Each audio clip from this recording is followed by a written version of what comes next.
Hello all, welcome to my channel. ఏంటి చూడగానే ఏదో కర్రీ లాగా అనిపిస్తుంది కదా ఫ్రై. ఇది తోటకూర ఫ్రై అండి. దీంట్లో ఏముందబ్బా తోటకూర ఫ్రై అందరూ చేసేది అనుకుంటున్నారా? జస్ట్ త్రీ ఇంగ్రీడియంట్స్తో ఎవరైనా తోటకూర చేస్తారా? చేయొచ్చులే నాలాగే. సో నేను త్రీ ఇంగ్రీడియంట్స్తో చేసేస్తున్నాను. అది ఎలాగో చూసేద్దాం. ఫస్ట్ ఈ ఆకుకూర మొత్తం కట్ చేసుకొని చిన్న చిన్న ముక్కలు కట్ చేసుకుందాం. కట్ చేసుకున్న తర్వాత మొత్తం వాష్ చేసేసుకోవాలి. ఎందుకంటే అసలు ఇప్పుడు వచ్చేది వర్షాకాలం కాబట్టి అక్కడక్కడ వర్షాలు వస్తున్నాయి కాబట్టి తోటకూరలో ఎక్కువ మట్టి ఎక్కువ ఉంటుంది. సో పక్కన కొంచెం వాటర్లో సాల్ట్ వేసి పెట్టేసుకున్నాను, రాక్ సాల్ట్. సో దాంట్లోకి వేసేసుకుంటున్నాను కట్ చేసుకునింది. 2 కట్టలు తీసుకున్నాను. ఫస్ట్ ఒక కట్ట అయిపోయింది తోటకూర, ఇప్పుడు ఇంకో కట్ట మొత్తం కట్ చేసేసి ఆ వాటర్లో 2 టైమ్స్ కడిగేసుకుంటున్నాను నేను. 2 టైమ్స్ కడిగేస్తే ఏంటంటే ఫస్ట్ చాలా పెస్టిసైడ్స్ వేసి ఉంటారు కదా, అవన్నీ పోవాలి. నెక్స్ట్ ఇంకోటి ఏంటంటే దాంట్లో ఉన్న మట్టి కూడా పోవాలి కాబట్టి 2 టైమ్స్ కడిగేస్తున్నాను. కడిగేసి కొంచెం ఇట్లా చిల్లులు ఉన్న గిన్నె ఉంటుంది కదా, హోల్స్ ఉన్నది, దాంట్లో వేసేసుకుంటే ఏంటంటే ఆ వాటర్ అన్ని కిందకి ఇంకిపోతాయి.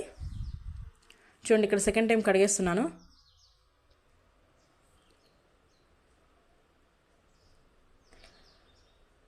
ఇలా గిన్నెలో వేసేసుకుంటే మనము వాటర్ని కిందికి వచ్చేస్తాయి. సో మనం వాటర్ అంటే కర్రీ చేసేటప్పుడు మళ్ళీ పిండేసి వేయాల్సిన అవసరం లేదు. పక్కన పెట్టేసి మనం ఇంకా కర్రీకి ప్రిపేర్ చేస్తూ ఉంటే ఈ వాటర్ని ఇంకిపోతూ ఉంటాయి కిందికి.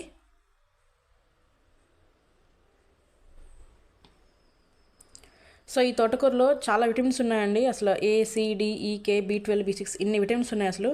అండ్ హెల్త్కి కూడా చాలా చాలా మంచిది.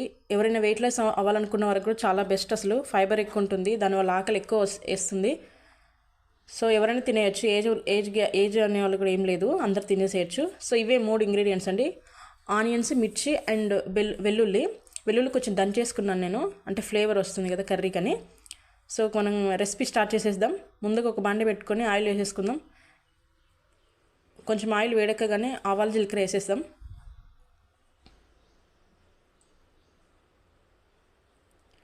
కొంచెం ఆవాలు జీలకర్ర చిటపటలాడగానే మన వెల్లుల్లి ఉన్నాయి కదా దంచినవి అవన్నీ వేసేద్దాం. వెల్లుల్లి కొంచెం లైట్గా కలర్ చేంజ్ అవుతే ఏంటంటే మంచి ఫ్లేవర్ వస్తుంది కర్రీకి. నేనేంటంటే అన్ని కర్రీస్లో వెల్లుల్లి, కరివేపాకు అన్నింటిలో యాడ్ చేస్తాను ఆల్మోస్ట్. హెల్త్కి చాలా మంచిది కదా. నెక్స్ట్ ఆనియన్స్, మిర్చి కూడా వేసేసాను. లైట్గా ఫ్రై అయితే చాలు, ఎందుకంటే మళ్ళీ మనం తోటకూర ఫ్రై కదా చేసేది. ఇవి ఆల్రెడీ ఫ్రై అయితే ఆ తోటకూర ఫ్రై అయ్యేలోపు మొత్తం నల్లగా అయిపోతాయి. సో అందుకే లైట్గా ఫ్రై చేస్తే చాలు.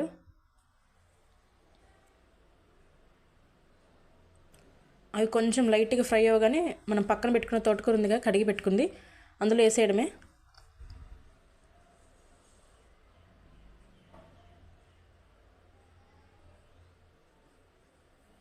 వేసేసి కొంచెంసేపు కలపకూడదు. కొంచెం అయినాక చూడగానే ఇంత ఎక్కువ కనిపిస్తుంది కదా, ఆయిల్ కొంచెం ఫ్రై అయిన కొద్దీ చాలా చాలా తక్కువ అయిపోతుంది. కొంచెం ఒక 5 to 10 minutes అయిన తర్వాత కొంచెం కలిపేసేయాలి. అప్పుడు కలిపేస్తే ఏంటంటే మన ఆకుకూరలో ఉన్న పచ్చిదంతా స్మెల్ పోతుంది. స్మెల్ పోయినాక మంచిగా ఈజీగా ఫ్రై అయిపోతుంది. సో మూత పెట్టేసి ఒక 5 to 10 minutes అలా మగ్గించుకుందాం, త్వరగా ఉడికిపోతుంది. అండ్ ఇంకొకటి, అది ఉడికేలోపు ఇంకోటి చెప్పనా, ఈ తోటకూరతో మనకి బ్యూటీది కూడా ఒక చేసేసుకోవచ్చు. ఏంటంటే హెయిర్కి మన తోటకూరని బాగా రుబ్బేసి మన హెయిర్కి పెట్టుకుంటే డాండ్రఫ్ వల్ల చాలామంది ఇబ్బంది పడుతూ ఉంటారు కదా, ఆ డాండ్రఫ్ కూడా తగ్గిపోతుందంట. సో ఇంకేంటి అమ్మాయిలు రెచ్చిపోండి, ఇంకా ఎవరెవరికైతే డాండ్రఫ్ ఉన్నాయో అందరు పెట్టేసుకోండి, పోతుందంట.